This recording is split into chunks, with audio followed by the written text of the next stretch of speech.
Hello, नमस्कार सर्वांना। आज दर्शन मॉम चॅनलमध्ये सर्वांचं स्वागत आहे। आज आपण बनवणार आहोत गाजराचा हलवा।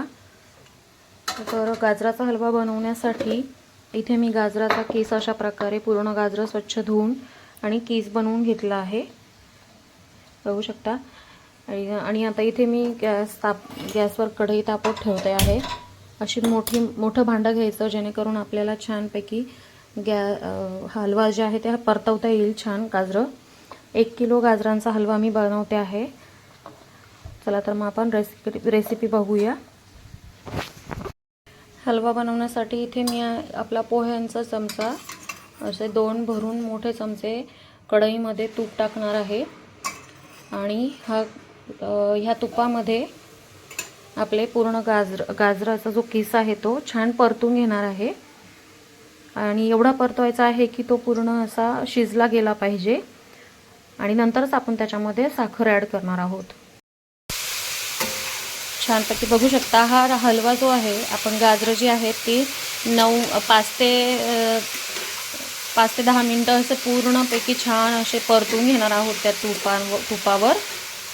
आणि सारखं हलवत राहायचं म्हणजे गाजरं खाली लागत नाही। शक्यतो असं जाड भांडं घ्यायचं जेणेकरून गाजराचा कीस जो आहे तो खाली लागणार नाही। आणि ही गाजरं किसण्याची मदत जी आहे ती मला दर्शनी केलेली आहे। विशेष म्हणजे त्याला गाजराचा हलवा खायचा होता आणि आपल्याला रेसिपी पण बनवायची असते, तर त्यांनी मला ही मदत केलेली आहे छान। असं आपण मुलांना थोडंसं प्रोत्साहित पण करू शकतो गोष्टी बनवण्यासाठी।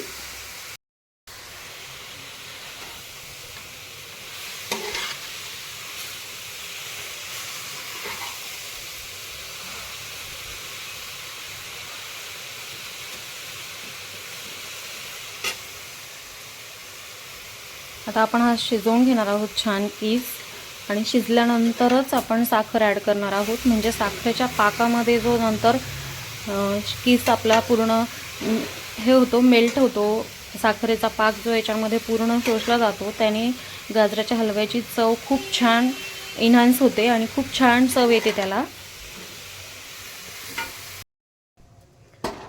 हे बघू शकता आपला कीस जो आहे त्याचा कलर बदलला आहे छान आणि आपला परतवला गेला आहे छान, कीस असा शिजला आहे। तर ह्या स्टेजला आपण याला जे परतवून जे आहेत 5 मिनिटं ऑलमोस्ट झालेले आहेत। आता ह्या स्टेजला आपण याच्यामध्ये साखर ॲड करणार आहोत। तर मग मी इथे यासाठी हा मोठा पेला, 1 पावचा पेला आहे हा।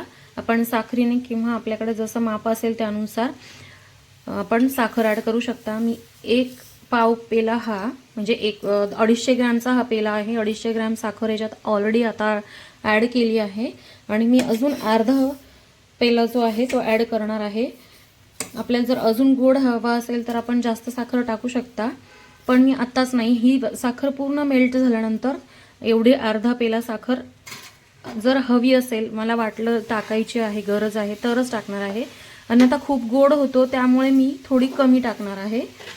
आपल्याला जर गोड आवडत असेल खूप तर आपण जास्तही टाकू शकता। आता ही साखर पूर्ण याच्यामध्ये विरघळून घ्यायची आहे। या साखरेच्या पाकामध्ये छान आपला कीस जो आहे तो पूर्ण शिजवून घ्यायचा आहे अजून। आणि मग आपल्याला साखरेचं प्रमाण बघून परत ॲड करायचं आहे साखर। आणि त्यानंतर आपण ड्रायफ्रूट्स वगैरे, आणि मी याच्यामध्ये अजून एक वस्तू टाकते जेणेकरून आपल्या हलव्याची जी आहे ती खूप चव छान येते। तर मी ती पुढे सांगेलच आपल्याला, त्यामुळे व्हिडिओ बघत राहा, पूर्ण बघा व्हिडिओ। बघू शकता आपली साखर जी आहे ती छान विरघळली जाते आहे। आता याच्यामध्ये ह्या साखरेच्या पाकामध्ये छान आपल्याला हा कीस अजून छान परतून घ्यायचा आहे। 1 किलो कीस जो आहे तो पूर्ण आपण टाकलेला असल्या कारणाने त्याच्यामध्ये आपण 1 पाव साखर टाकली आहे आणि गरजेनुसार आपण थोडी अजून ॲड करणार आहोत। लागली तर, नाही तर नाही मी ॲड करणार। तर अशा प्रकारे आपल्याला हा आता कीस पूर्ण शिजवून घ्यायचा आहे ह्या साखरेच्या पाकामध्ये।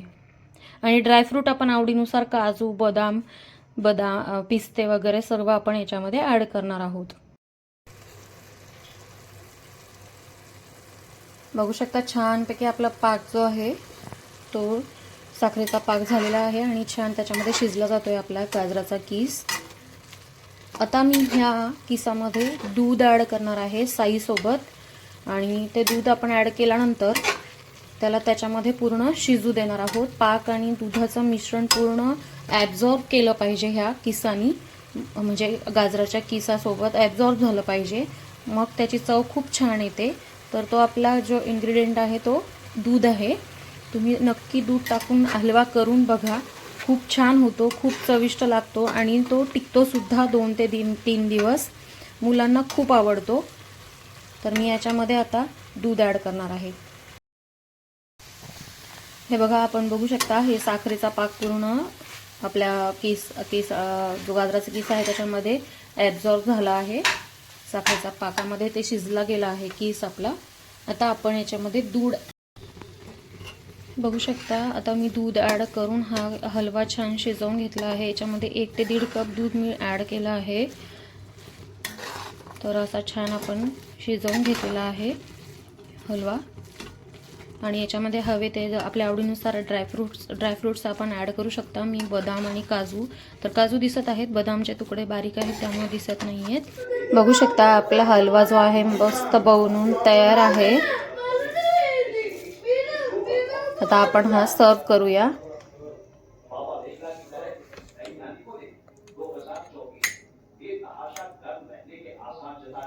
अशा प्रकारे आपली रेसिपी जी आहे हलव्याची ती कमीत कमी वेळामध्ये होते आणि खूप छान बनतो हा हलवा. दूध टाकून आणि सगळे आपले हे इन्ग्रेडियंट्स टाकून आपण नक्की करून बघा. हलवा कसा झाला मला कमेंटद्वारे नक्की कळवा. आपण कमेंट करत नाही, नक्की कमेंटद्वारे कळवा, म्हणजे मलाही आपला अभिप्राय कळेल की माझ्या रेसिपीज कशा होतात, आपल्याला आवडतात. तर रेसिपी कशी वाटली हे नक्की कमेंटमध्ये कळवा. धन्यवाद.